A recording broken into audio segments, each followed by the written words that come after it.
खालिस्तान के नारे यही लगे। हमने खालिस्तान के नारे खत्म कर दिए थे पंजाब के अंदर। पंजाब के अंदर खालिस्तान का नारा लगता नहीं था कोई। और यहां के लोगों को बेवकूफ बना के चले जाए और खुद जाके वहां राजनीति कर ले, इलेक्शन लड़ ले चूरनी जी और राजेवाल जी, और खालिस्तान के नारे भी लग जाएं। पहले इंदिरा गांधी को मारा, अब मोदी को मारेंगे, और यहीं से काफिला चले। और लाल किला का वो तिरंगा झंडा जो सबसे पहले पंडित जवाहरलाल नेहरू जी ने लहराया, जहां नीचे लाल बहादुर शास्त्री, जहां बाबा साहब अम्बेडकर सरदार पटेल थे, फ्रीडम फाइटर थे, उस तिरंगे झंडे का अपमान हो जाए, हम क्यों नहीं बोले? उसके भोग के ऊपर, उसके संस्कार के ऊपर क्या नारे लगे? गीता को बुलाना होगा, खालिस्तान बनाना होगा। ये लोग कहते हैं गीता को बुलाना होगा, इनकी ऐसी की तैसी कहते खालिस्तान बनाएंगे, इनकी ऐसी की तैसी। खालिस्तान ना कभी बना था, ना कभी बनने देंगे, ना कभी बनेगा। बनेगा तो पहले की तरह हमारी लाशों से गंदी हनेरी की तरह गुजर जाएगा।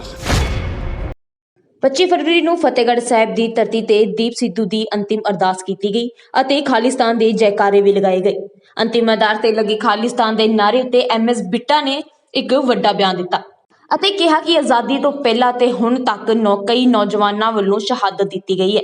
ਇਸ ਦੇ ਨਾਲ ਹੀ MS ਬਿੱਟਾ ਨੇ ਕਿਹਾ ਕਿ ਅਸੀਂ ਪੰਜਾਬ ਵਿੱਚ ਖਾਲਿਸਤਾਨ ਦੇ ਨਾਰੇ ਬੰਦ ਕਰ ਦਿੱਤੇ ਸੀ ਤੇ ਕੋਈ ਵੀ ਖਾਲਿਸਤਾਨ ਦੇ ਨਾਰੇ ਨਹੀਂ ਲਗਾਉਂਦਾ ਸੀ, ਜਿਸ ਦੇ ਕਰਕੇ 36,000 ਬੇਗੁਨਾਹਾਂ ਦਾ ਕਤਲ ਕਰ ਦਿੱਤਾ ਗਿਆ, ਜਿਸ ਵਿੱਚ ਕਈ ਹਿੰਦੂ ਅਤੇ ਸਿੱਖ ਮਾਰੇ ਗਏ।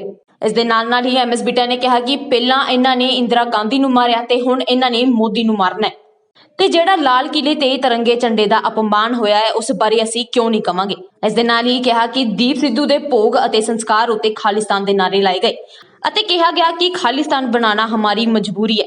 ਤੇ ਹੋਰ MS ਬਿੱਟਾ ਵੱਲੋਂ ਕੀ ਕਿਹਾ ਗਿਆ ਉਹ ਤੁਸੀਂ ਆਪ ਸੁਣੋ।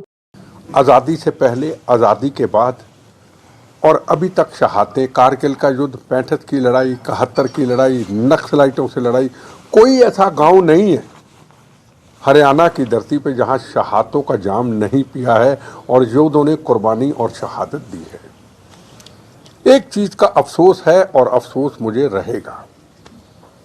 अभी दीप संधू हरियाणा में आता जाता कहीं उसकी डेथ हो गई। ठीक, मेरा फोन देना बेटा। हाँ जी, डेथ हो गई सोनीपत में है जी, सोनीपत में ही हुई थी। वहाँ सोनीपत में डेथ हुई। खालिस्तान के नारे यही लगे। हमने खालिस्तान के नारे खत्म कर दिए थे पंजाब के अंदर। पंजाब के अंदर खालिस्तान का नारा लगता नहीं था कोई। 36,000 बेगुनाहों का कत्लेआम हुआ, 19,000 हमारे हिंदू भाई मारे गए।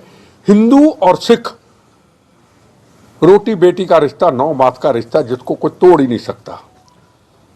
हरियाणा के भाइयों ने, सोनीपत के भाइयों ने, आसपास के किसान भाइयों ने पूरा समर्पण किया। किसान आंदोलन को करना चाहिए था, एक आजाद विचारधारा है, लोकतंत्र है।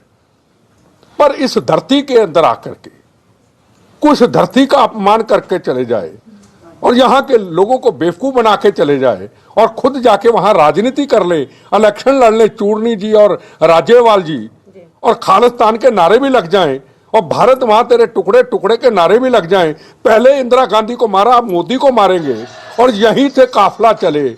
और लाल किला का वो तिरंगा झंडा जो सबसे पहले पंडित जवाहरलाल नेहरू जी ने लहराया, जहां नीचे लाल बहादुर शास्त्री, जहां बाबा साहब अम्बेडकर सरदार पटेल थे, फ्रीडम फाइटर थे, उस तिरंगे झंडे का अपमान हो जाए, हम क्यों नहीं बोले? मेरा एक सवाल है, यहां के जिम्मेदार लोगों से सवाल है मेरा। और वहां जाके मैं अगर वीडियो दिखाऊंगा आप हैरान हो जाएंगे। उसके भोग के ऊपर, उसके संस्कार के ऊपर क्या नारे लगे? गीता को बुलाना होगा, खालिस्तान बनाना होगा। खालिस्तान बनाना हमारी मजबूरी है और गीता को बुलाना होगा। गीता को बुलाना मतलब हिंदू राष्ट्र को साइड में करना होगा, हर हिंदू को पंजाब छोड़ के जाना होगा। अरे किसान का कौन सा सोनीपत का ऐसा गांव, कौन सी हरियाणा का ऐसा गांव जिसने जब पंजाब के किसान आए, रोटी का इंतजाम, दूध का इंतजाम, हर चीज का इंतजाम, और पूरे बहने भाई हर गांव से आके उस आंदोलन में शामिल हुआ। और आज ये लोग कहते हैं गीता को बुलाना होगा, इनकी ऐसी की तैसी, कहते खालिस्तान बनाएंगे, इनकी ऐसी की तैसी। खालिस्तान ना कभी बना था, ना कभी बनने देंगे, ना कभी बनेगा। बनेगा तो पहले की तरह हमारी लाशों से गंदी हनेरी की तरह गुजर जाएगा। अरे कौन सा खालिस्तान, अरे कौन सा आंदोलन? क्या यहां के लोग बोलेंगे कि यहां किसान आंदोलन के मेरे भाई, मेरे पिता समान, मैं सिर झुकाता हूं कि आप इन चीजों का विरोध करोगे कि जिन्होंने कहा गीता को बुलाएंगे, जो आप कहते हैं कि खालिस्तान बनाएंगे, और इस धरती पे आकर के तिरंगे झंडे का अपमान करके चले गए। आगे से हमें सबक सीखना होगा। या तो राजनीति ना करते, या तो चुनाव ना लड़ते।